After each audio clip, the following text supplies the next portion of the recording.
Hi guys, 18 Dapper here and welcome to another match preview. It's League 2 football, it's Wrexham versus Doncaster Rovers. Let's get the video started.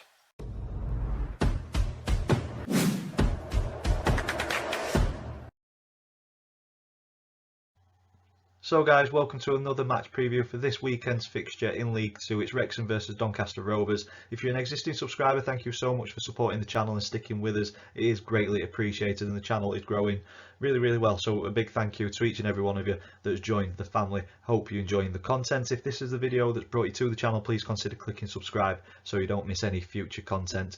If you are new to the channel, this is a format that we go through match previews. We'll look at previous meetings between the two clubs, current form across all competitions. I say a few words about a Doncaster Rovers player and then I choose my one to watch for Wrexham in this one. But as I always say in all the other videos, you know your club much better than what I do. So if you think there's somebody else that we should be watching out for in tomorrow's fixture, please get them in the comments down below.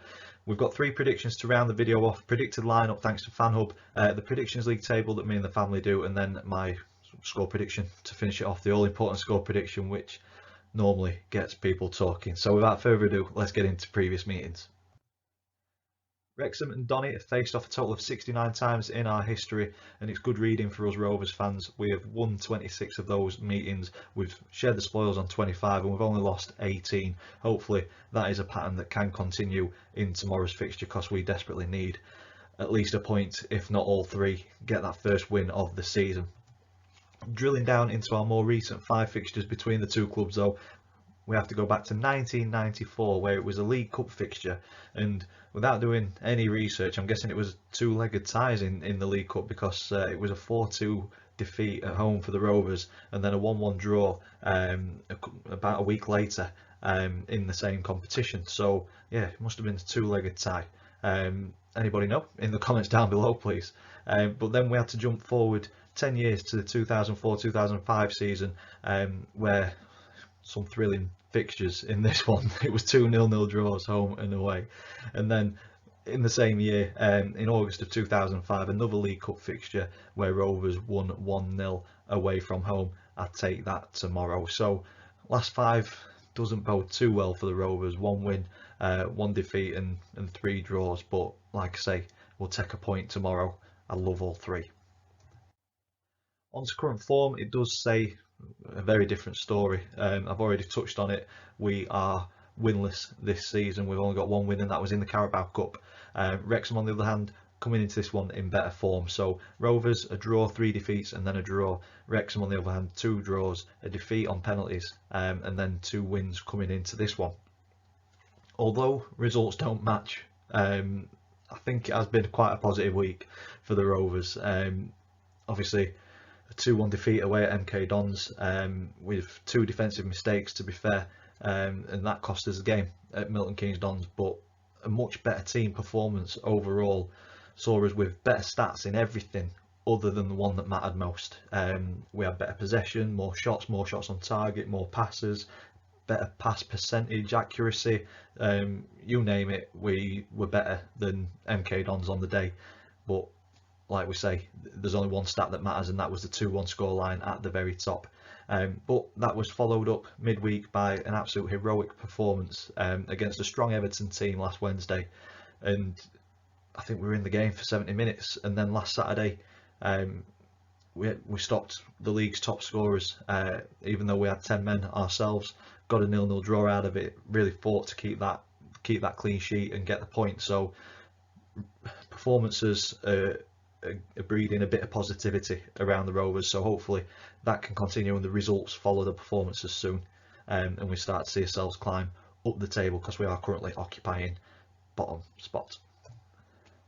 On to Wrexham, a steady start to the campaign for you guys. I think it sees you coming into this game solid mid-table, 13th on 9 points. You've won 2, drawn 3 and lost 1 game so far, so a decent return back to League 2 I think.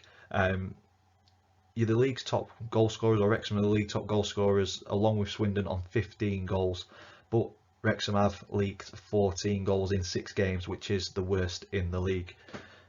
It does seem to have been tightened up over the last couple of games though. They've only conceded 2 goals in 4 league and cup games in their last 4 competitive fixtures.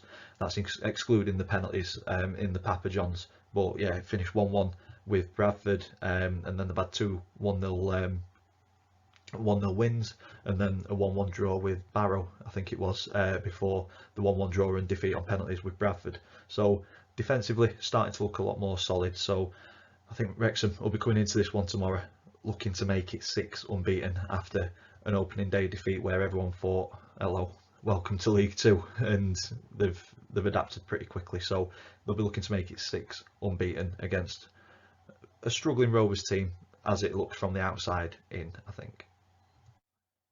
Moving on to player profile, so for Donny, this week I've gone with Zane Westbrook. So he's really impressed me since coming into the squad to fill gaps for injured players. I fully expected Zane to be a fringe player this season.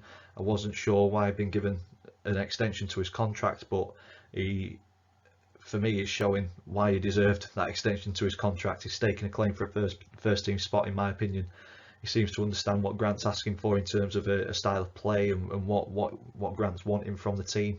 A lot of the play is going through him. At the minute, he's finding pockets of space, and he always looks for a positive pass. If that positive pass is not on, then obviously he'll go backwards. But that first look is always going forward, which I like to see. And I honestly think that the upturn in form is down to Zane being in the squad. So yeah, really staked a claim to keep his first team position, even when injured players start coming back. I'm very, very impressed with Zane Westbrook this season so far. On to the one to watch for Wrexham. So as I said at the start of the video, you know your club much better than what I do. So if you think there should be somebody else on this slide or on this part of the video, please get me in the comments down below. But I have gone with Elliot Lee. Reason is top scorer for Wrexham at the minute with 5 goals. Question marks of where the goals were going to come from with Mullin being injured. Elliot Lee's stepped up with 5 of the 15 so far. So a third of Wrexham's goals are produced by Elliot Lee. He's also assisted 1 as well, so very instrumental in getting goals or creating goals for Wrexham this season so far. But he's 28 years old, attacking midfielder, and he's got bags and bags of experience as well. 326 appearances across his career, 85 goals, 24 assists. But yeah, he started really well this season. So I think if we keep him quiet, obviously there's other threats within the Wrexham team.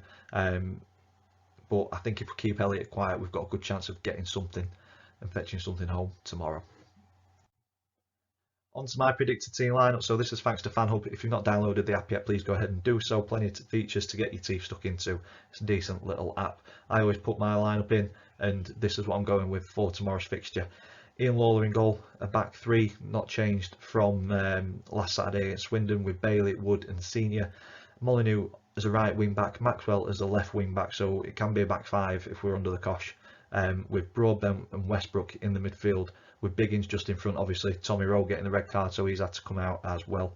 With Ironside and Farl up front, I think they're starting to get a bit of a partnership going, which would be nice to see progress. Obviously Louis Marsh is available, so he could slot in there somewhere.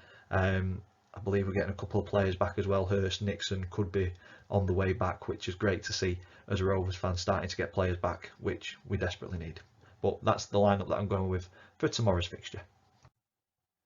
On to the Predictions League table. So if you're new to this, me and the family predict the scoreline for every single league game. If we get the scoreline spot on, we get 3 points. If we get the outcome right but not the scoreline, we get 1 point. If we get it completely wrong, we get no points. And my dad was the only one who went with a draw against Swindon, so he's off the mark finally.